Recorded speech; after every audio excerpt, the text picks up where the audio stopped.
안녕하세요. 양스텔라입니다. 오늘도 함께 해주셔서 감사합니다.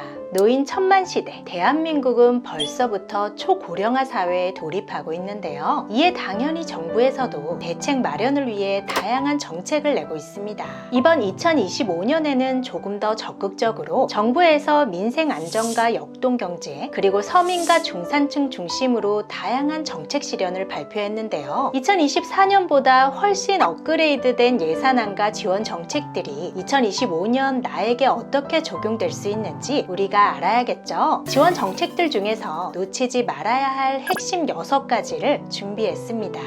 시청하시기 전에 좋아요만 한번 눌러주세요. 첫 번째는 정말 중요한 포인트인 생계급여 상승입니다. 물가가 끝없이 상승하면서 같은 돈으로도 살 수 있는 물건은 당연히 줄어들었죠. 이를 고려해서 내년부터 중위소득 기준으로 생계급여액을 연간 141만원 인상하기로 결정했다고 하는데요. 예를 들어서 4인 가구 기준으로 원래는 생계급여가 183만 4천원이었는데 이제부터는 195만 2천원으로 산정됩니다. 여기에 부양의무자 예외 적용 기준을 완화해서 소득도 1.2억 원 이하, 재산 역시 9억 원 이하 기준에서 12억으로 완화하고 2천 가구가 추가로 지원 혜택을 받을 수 있다고 합니다. 추가로 생겨난 2천 가구에 우리 집이 포함되지는 않을지 꼭 체크해 보시면 좋겠습니다.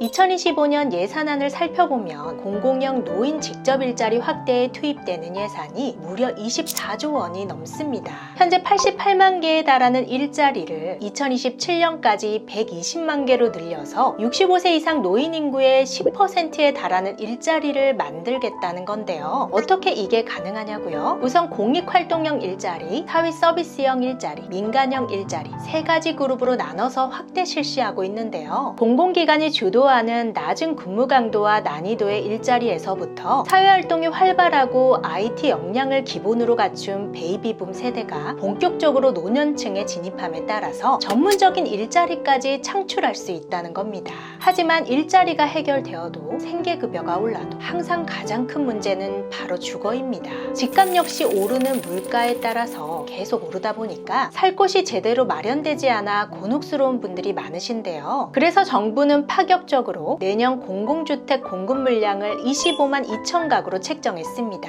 이는 작년보다도 약 23% 늘어난 수준으로 서민층의 주거 안정을 확보하겠다고 밝혔는데요. 적은 돈으로도 내 집 마련을 실현하겠다는 정부의 바람이 과연 실현될지 주목해 봐야겠죠. 기존의 사업을 업그레이드 시키는 것이 있는가 하면 아예 새로 생기는 사업도 있죠. 바로 소상공인 특화 취업 지원 프로그램이 그렇습니다. 경기가 나빠지면서 월세도 제대로 내지 못하고 전전긍긍하는 소상공인 분들의 아픔이 커져만 가고 있는데요. 이에 고용노동부가 실시하는 새로운 프로젝트는 재취업과 새 출발을 희망하는 소상공인에게 단계별로 취업을 위한 지원을 해주는 겁니다. 취업을 위한 마인드셋에서부터 필요한 교육 및 훈련을 지원하고 이에 따른 참여수당과 취업성공수당까지 다시 새 출발을 할 수 있는 뒷받침을 든든하게 해준다고 하니까 지금 가게를 운영하시면서 힘든 점이 있으시다면 이 정책을 한번 고려해 보시는 건 어떨까요? 아이를 키우려면 온 마을이 필요하다라는 속담이 있죠. 그리고 하나 더 필요한 것이 있습니다.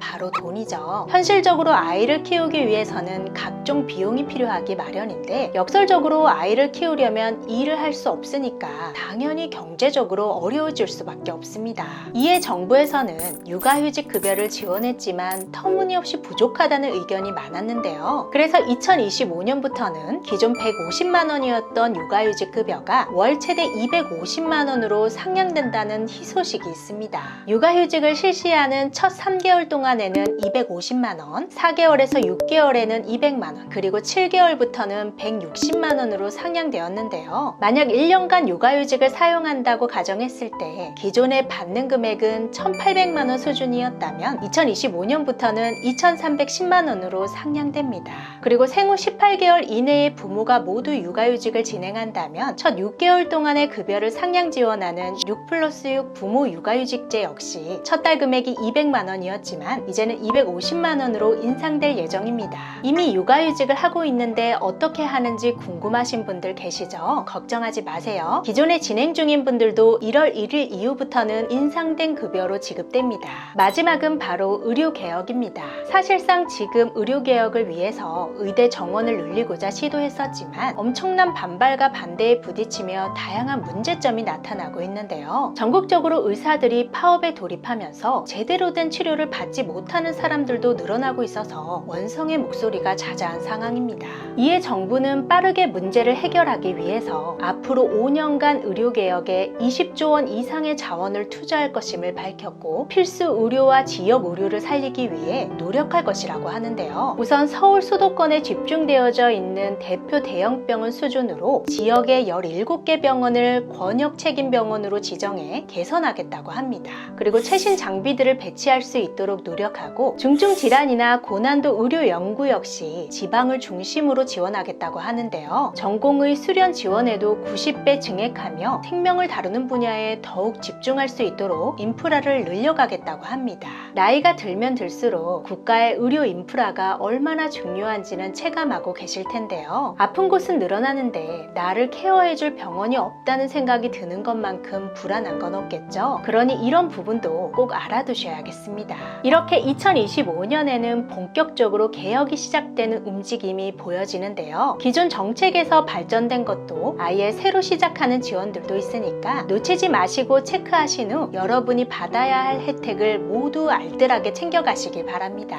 그리고 여러분이 이런 지원을 놓치지 않도록 꼼꼼한 정보를 담아서 유익한 영상으로 찾아올 테니까 구독과 알람 설정 해두세요. 시청해주셔서 감사합니다. 오늘도 행복하세요.